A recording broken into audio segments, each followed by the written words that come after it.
పండక్కి ఎన్ని రకాల పిండి వంటలు చేసినా పులిహోర అయితే చేస్తాం. దానికి బియ్యం కడిగేసి పసుపేసి కుక్కర్లో అన్నం పెట్టేశాను.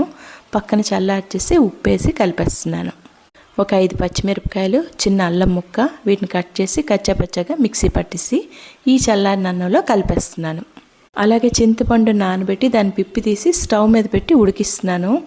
పక్కన మెంతులు వేయించి పౌడర్ చేసి ఈ ఉడుకుతున్న చింతపండు గుజ్జులో కలుపుతాను. అలాగే కొంచెం బెల్లం, పులిహోరలో బెల్లం వేస్తే బాగుంటుంది. చల్లారిన తర్వాత ఈ పసుపు అన్నంలో కలిపేస్తున్నాను. పులిహోరకైతే ఆవు నూనె వేసాను, వేయించేసి పల్లీలు పక్కకు తీస్తున్నాను.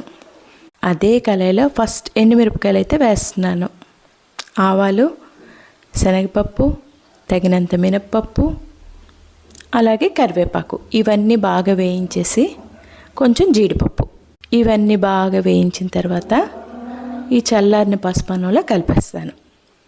మరి ఇంగువ వేయడం మర్చిపోయాను. సరే ఇప్పుడు కలిపేస్తాను. ఫినిష్. అలాగే వేయించిన పల్లీలు లాస్ట్లో కలిపేస్తాను. ఫినిష్.